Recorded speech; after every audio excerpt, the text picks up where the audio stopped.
ഇത് ഒരു യാത്രയാണ്. ഇന്നലെയുടെ ആകാശത്ത് നമ്മെ മോഹിപ്പിക്കുകയും അത്ഭുതപ്പെടുത്തുകയും ഒക്കെ ചെയ്ത പ്രതിഭാധനരുടെ ജീവിതത്തിലേക്ക് ഒരു യാത്ര. അവരുടെ ഓർമ്മകളിലൂടെ, കാലടികൾ പതിഞ്ഞ മണ്ണിലൂടെ, അടയാളങ്ങളിലൂടെ ഇന്നലെയുടെ താരങ്ങളിലേക്ക്.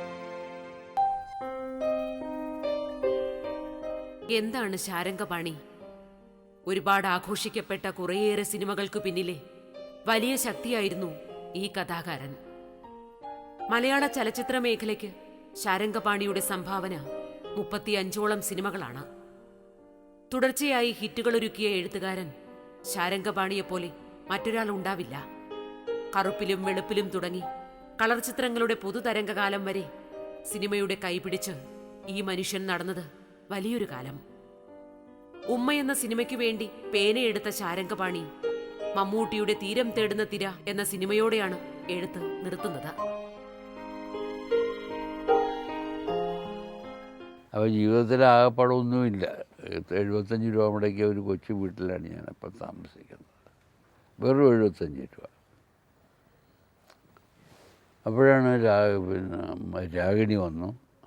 രാഗിണിയൊക്കെ വന്നു. ഒരു ദിവസം യാദൃച്ഛയായിട്ട് അയ്യോ ഇതാണ് ഈ റൈറ്റർ, പുള്ളിയുടെ വീട് എന്നൊക്കെ പറയുന്നൊരു സ്ഥിതി വന്നു.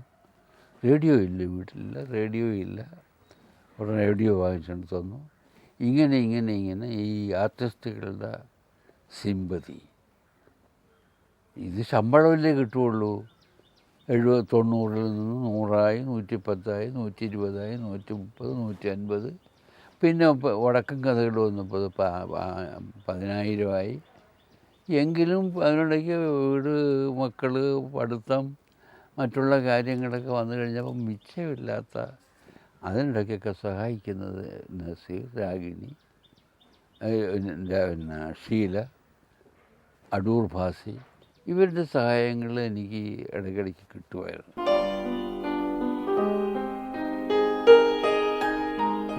വിജയചിത്രങ്ങളുടെ ശില്പി എന്ന പെരുമ മാത്രമാണ് സിനിമ നൽകിയ വലിയ സമ്പാദ്യം. ജീവിതം നിത്യമായ പ്രതിസന്ധികളിലൂടെ തന്നെ കടന്നുപോയിക്കൊണ്ടിരുന്നു. കഷ്ടതകളിൽ വട്ടം ചുറ്റുന്ന എഴുത്തുകാരന് നേരെ സഹായഹസ്തങ്ങൾ നീട്ടിയത് അപൂർവ സിനിമാ സുഹൃത്തുക്കൾ മാത്രം. തൊഴിലിൽ പൂർണ്ണ സമർപ്പണം ചെയ്തിട്ടും ഈ കലാകാരന് ദരിദ്രമായ ജീവിത ചുറ്റുപാടുകളിൽ നിന്ന് ഉയർത്തെഴുന്നേൽപ്പുണ്ടായില്ല. ഒരു കഥ കൂടിയുണ്ട്. നമ്മുടെ ഹരിഹരൻ ഒരു ദിവസം ഒരു ഫോൺ, ഒരു വടക്കൻ കഥ വേണം. കഥയുണ്ടോ? ഉണ്ട്. പേരെന്താണ്? കുടമല കൊങ്കി എന്ന് പേര് പറഞ്ഞു. ശരി, അപ്പോൾ എഴുതാനുള്ള സൗകര്യങ്ങളൊക്കെ ഞാൻ കോഴിക്കോട്ട് തരാം. അതുകൊണ്ട് എപ്പോൾ പുറപ്പെടും? ഞാൻ പറഞ്ഞു നാളെ ഞാൻ പുറപ്പെടാം. അങ്ങനെ ഞാൻ നാളെ റെയിൽവേ സ്റ്റേഷനിൽ ഒരു പയ്യൻ നിർത്തിയേക്കാം. ആ ശരി, സമ്മതിച്ചു. അങ്ങനെ ഞാൻ കോഴിക്കോട്ടേക്ക് പോകുന്നു. അവിടെ ഒരു പയ്യനുണ്ട്. എന്നെയും കാത്ത് നിൽക്കുന്നത് ആ സാരംഗപാണി സാറാണോ എന്ന് ചോദിച്ചു. ഞാൻ പറഞ്ഞു അതെ, എന്നെയാണ് ഹരിഹരൻ സാറിൻ്റെ കാര്യങ്ങളൊക്കെ നോക്കാനായിട്ട് വിട്ട് ഹോട്ടൽ മുറി. അങ്ങനെ എന്നെ കൊണ്ടുവന്ന് ഹരിഹരൻ്റെ പടം, വടക്കൻ കഥ എഴുതാനായിട്ട് എന്നെയും കൊണ്ട് ഒരു പയ്യൻ വന്നു. പേപ്പർ കൊണ്ടുവരുന്നു, ചായ വാങ്ങിച്ചിട്ട് തരുന്നു, ചോറ് തരുന്നു, ഒക്കെ ഇരിക്കുന്നു. നല്ല നോക്കുമ്പോൾ നല്ല പയ്യനാണ്, ചുണയുള്ള പയ്യൻ. ഇതാരാ ഈ പയ്യൻ?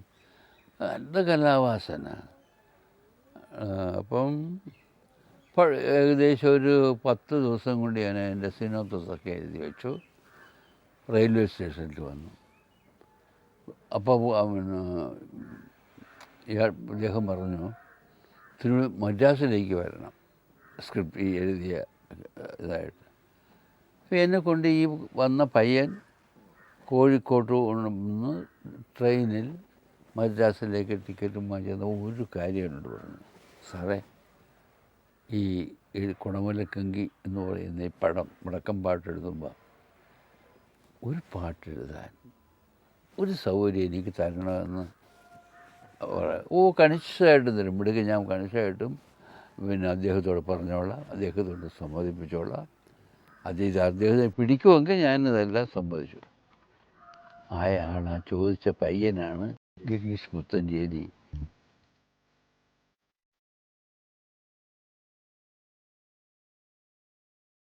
ഉദയായുടെ പിന്നാലെ സിനിമാ നിർമ്മാണ രംഗത്തെത്തിയ നവോദയയുടെയും അണിയറയിൽ ശാരംഗപാണി കരുത്താർന്ന സാന്നിധ്യമായിരുന്നു. തുടർക്കഥയായ വിജയങ്ങൾ. പക്ഷേ ഉദയ സ്റ്റുഡിയോ വിട്ട് പുറത്തു വന്ന് ശാരംഗപാണി എഴുതിയ ചിത്രങ്ങൾ വിജയങ്ങളുടെ മറുപുറമായിരുന്നു. ഒരുപാട് ഇഷ്ടത്തോടെ ചേർന്ന് നിന്ന സിനിമയിൽ നിന്നുള്ള പടിയിറക്കമായിരുന്നു പിന്നീട്.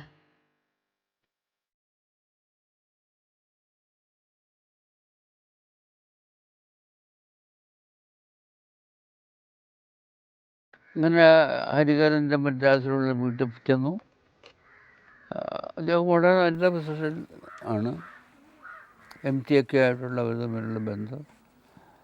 വടക്കം പാട്ടുകൾ കഥ വായിച്ചിട്ട് ഒരക്ഷരം തിരുത്തണ്ട, വെരി ഗുഡ് എന്ന് പറഞ്ഞ് ഞാൻ ചോദിച്ചില്ലൊന്നും. 10,000 രൂപ അഡ്വാൻസ് തന്നു.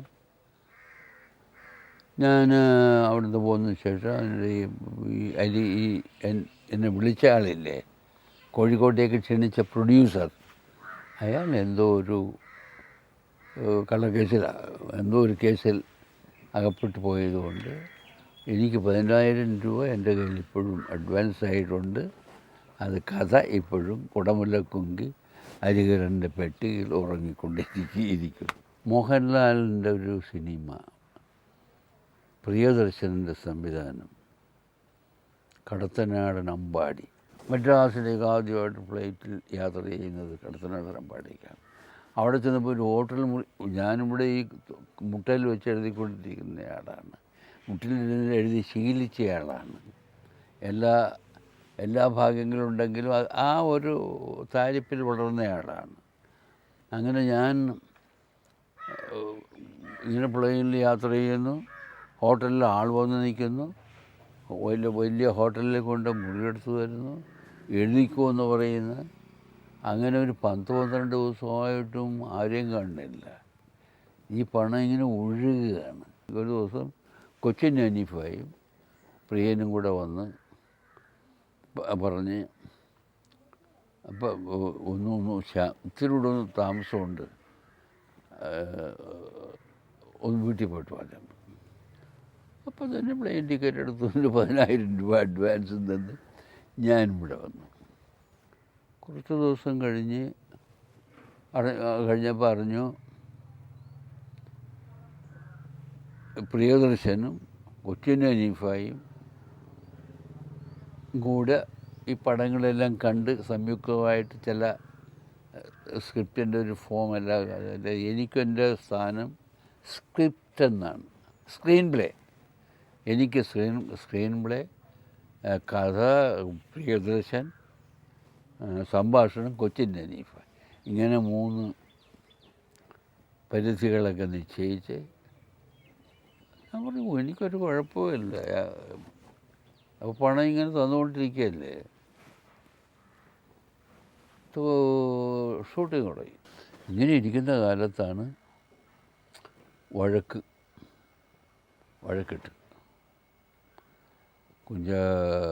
സാജനും പിന്നെ പ്രിയദർശനും അവസാനം അപ്പച്ചൻ മുതലാളിയുടെ നവോദയ അപ്പച്ചൻ മുതലാളിയുടെ കയ്യിലേക്ക് കോടതിയിൽ നിന്ന് ഇവർക്ക് ഈ പടം പൂർത്തിയാക്കാണ്ട് അനുവാദം കൊടുക്കുന്നു. അപ്പോൾ നോക്കിയപ്പോഴത്തേക്കും സൗണ്ട് ട്രാക്ക് സാജൻ കൊടുത്തില്ല. സാജനത് കത്തിച്ചുകളെ എന്തോ ചെയ്ത് അങ്ങനെ സൗണ്ട് ട്രാക്ക് ഇല്ലാത്ത 97,000 അടി ഫിലിം കൊണ്ടുവന്ന് കോടതിയിൽ നിന്ന് വാങ്ങിച്ചുകൊണ്ട് വന്ന് നവോദയയിൽ കൊണ്ടുവച്ചു. ഇതൊന്ന് ശബ്ദം വെപ്പിച്ചു തരണം, കൊച്ചു പിള്ളേരോട് പറയുന്നത്. ഞാൻ പറഞ്ഞു എങ്ങനെ, സ്ക്രിപ്റ്റ് വേണ്ടേ, ആരൊക്കെ എഴുതി, കടലാസുണ്ടോ, എഴുതിയവർ പലര്, അതുകൊണ്ട് പിന്നെ എങ്ങനെയാണ് അതെന്ന് പറഞ്ഞ നോക്കിയാൽ കേസ് വിധിയായത് നവോദയക്കാണ്, അതുകൊണ്ട് എഴുതിയാലേ പറ്റുള്ളൂ. ഈ 90,000 അടി ലിപ് മൂവ്മെൻറ്റ്സ് എന്താണ് പറഞ്ഞത്, എവിടെ നിന്നുണ്ടാക്കണം, എങ്ങനെ ഉണ്ടാക്കണം, അല്ലെങ്കിൽ ഭ്രാന്ത് പിടിച്ചു പോണ പോലെ. അതിൻ്റെ ആൾ അങ്ങനെ ഒരു ലോക റെക്കോർഡ് സ്ഥാപിച്ച ആളാണെങ്കിലും അത് ഇന്ന് വരെ പുറത്തു വന്നിട്ടില്ല, ആരും അറിഞ്ഞിട്ടില്ല. അല്ലെങ്കിൽ എനിക്ക് വല്ല ഈ എന്തെങ്കിലും അവാർഡ് കിട്ടേണ്ടതായിരുന്നു വാസ്തവത്തിൽ.